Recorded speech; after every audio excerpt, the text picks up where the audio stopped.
eficaz.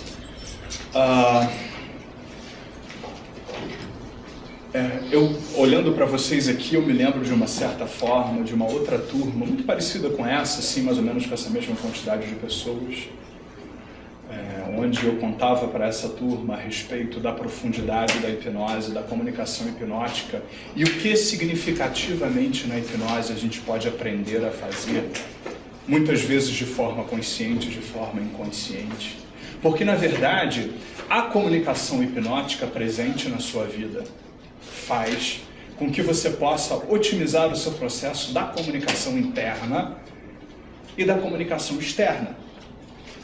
Eu falava para essa turma mais ou menos parecida, inclusive um ambiente muito parecido com esse, mais ou menos a mesma quantidade de pessoas distribuídas mais ou menos da mesma forma, aí, aprendendo coisas muito parecidas a respeito do desenvolvimento da mente e dos processos inconscientes que vão aprendendo uma série de informações de várias formas diferentes. E eu contava para essa turma, de certa forma, quando eu viajava com o meu professor de yoga, acho que a gente estava decolando de São Paulo, e ele me dizia a respeito de uma lenda da yoga, não é bem uma lenda, de uma dessas histórias famosas da yoga, onde uma pessoa estava num jardim mágico, e nesse jardim mágico esse casal ou essa pessoa se sentou embaixo de uma árvore que realizava os desejos das pessoas lá na Índia, né? E aí essa pessoa pensou, eu gostaria tanto de ter uma casa cheia de riquezas, e aí apareceu uma casa cheia de riquezas. Eu gostaria tanto de ter empregados me servindo, porque que adianta ter uma casa tão grande se eu não tenho empregados me servindo? Aí apareceram empregados me servindo e tal. Essas coisas todas acontecendo, não me lembro exatamente dos detalhes, mas era algo mais ou menos assim. Eu fico me perguntando, né, todas essas coisas boas acontecendo, se outras coisas ruins vão acontecendo, e se vai aparecer um demônio. Aí aparece um demônio na frente dele. Será que esse demônio vai me devorar? O demônio veio e devorou ele.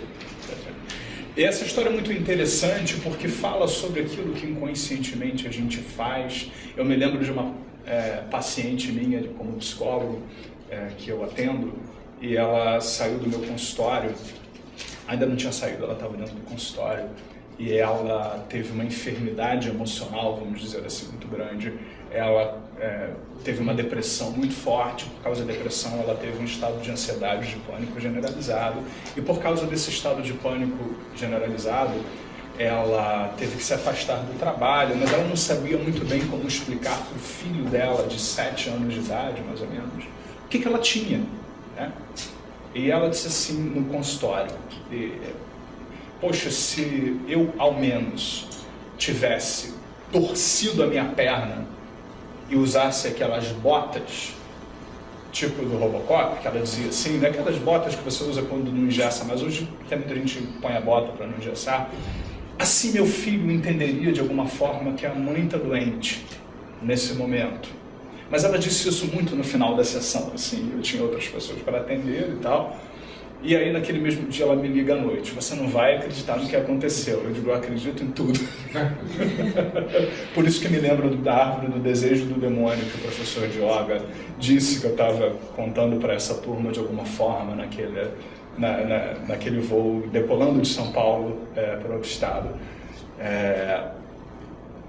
E ela disse assim, eu saí do consultório, entrei no táxi, eu virei o pé de tal maneira que eu torci e desloquei, não sei como é que se usa, todos os tendões, e estou usando aquela bota. Exatamente. Então, quando a gente fala sobre a comunicação hipnótica da mente inconsciente, a gente fala sobre como a gente pode ser, inclusive, congruente para gerar um estado limitante. Porque quando nós estudamos muitas vezes a eficácia de estados limitantes, nós vemos que muitas vezes as pessoas estão congruentemente se comunicando consigo e sustentando crenças e padrões que levam a estados significativamente profundos.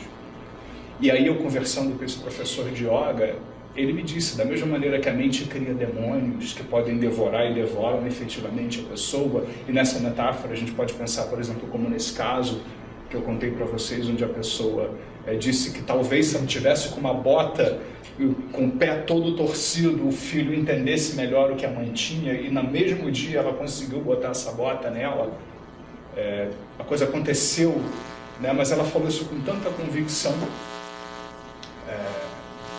A gente também pode criar outras coisas, talvez já possa ter criado. E eu fico me perguntando quanto vocês, botando já em prática os conhecimentos da programação neurolinguística, vão congruentemente, inconscientemente, gerando a comunicação interna já, para que você possa acessar todos esses recursos aí dentro. Vocês viram, Tom Erickson, ele mudou completamente o conceito de hipnose, e ele transformou a hipnose num processo de comunicação muito grande. Né? Aqui você vai aprender como, de alguma forma profundamente presente na sua estrutura, você pode aprender a possibilidade de usar recursos que vão ajudar a sua comunicação consigo, em primeiro lugar, mais completamente, e também a comunicação com outras pessoas. Porque muitos de vocês, practitioners, futuros masters practitioners em PNL, trainers e tal, palestrantes, profissionais de diversas áreas, vão querer, de alguma forma, se comunicar efetivamente com as outras pessoas. E, na verdade, comunicação hipnótica e linguagem hipnótica é muito mais do que mandar as pessoas fecharem os olhos e fazer um exercício de indução. É uma forma de você conseguir se comunicar mais efetivamente para que inconscientemente você possa fazer uma comunicação multinível. E vocês que estão tentando em vão anotar as coisas que eu estou escrevendo, podem perceber que a linguagem hipnótica da forma inconsciente, como ela pode ser usada já efetivamente, e eu preciso usar dessa forma mais do que qualquer outro módulo agora, para que você possa desenvolver essa intuição. Você aqui vai aprender a fazer essas coisas, a fazer as induções, a usar essa mesma linguagem, porque quando você usa a linguagem hipnótica, os padrões da comunicação hipnótica, você já tendo conseguido mais efetivamente mandar a mensagem em vários níveis diferentes, de alguma forma a pessoa em parte consciente vai compreender aquilo que você vai estar mostrando. E em parte de forma inconsciente já, a mente pode aprender muito mais.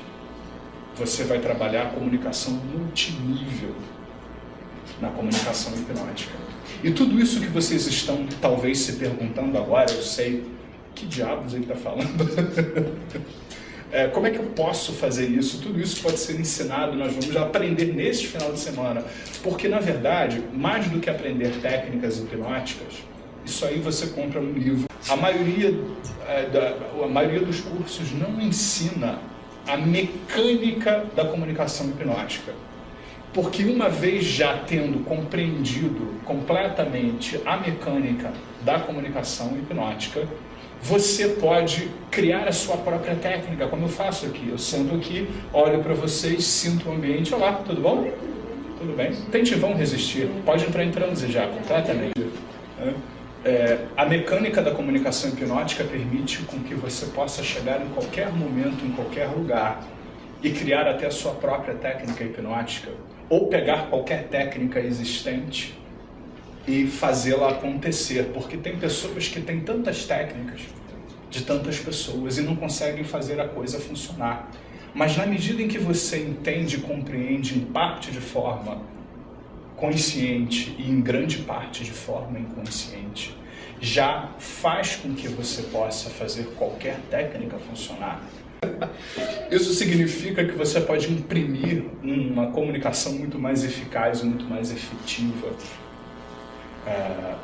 E uma das coisas muito importantes que Richard Bandler nos lembra sempre, e é por isso que eu vou sempre estudar com ele, é que para você fazer a comunicação hipnótica, para você gerar estados diferentes e uma linguagem diferente, acessar a mente inconsciente já na comunicação, feita dessa forma, você tem que ir primeiro. Então, quando eu quero que vocês possam entrar num estado profundo de transe, aquele onde vocês ficam ouvindo, olhando, assim, eu vou primeiro. Eu estou num estado de transe enquanto eu falo com vocês aqui, porque se eu entro no estado desejado, que é aquele que vocês podem já fluir para ele completamente, você vem junto comigo. Vocês veem meu ponto? Então, hipnose é um estado mental ou um tipo de comportamento composto de uma série de instruções preliminares e sugestões.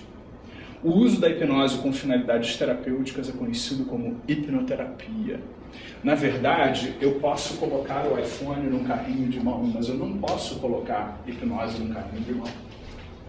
Uma das primeiras coisas que eu digo nos cursos de hipnose é que hipnose não existe. Não existe isso. Né? Como assim? Eu estou sentindo e produzindo e aprendendo a fazer já inconscientemente alguma coisa que nem existe?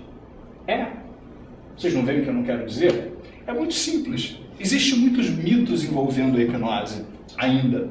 Né? Como, por exemplo, e se eu não voltar?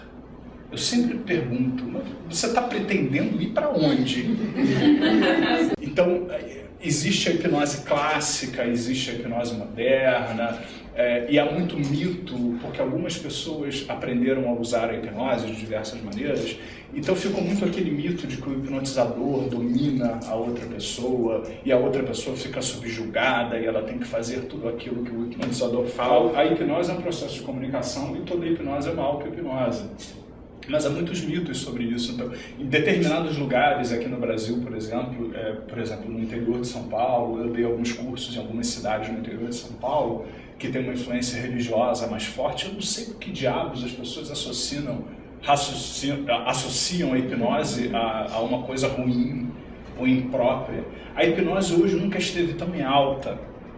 Inclusive tem vários programas passando na National Geographic, na Globo News, agora atualmente, com pesquisas que mostram que o uso da hipnose tem toda uma comprovação científica, que o uso constante da hipnose, se você faz aqueles trabalhos de medidas com PET scan ou ressonância magnética, e vários processos que você faz o escaneamento do cérebro, quando você usa a hipnose, turma, você ativa partes do cérebro que você não usaria de forma normal.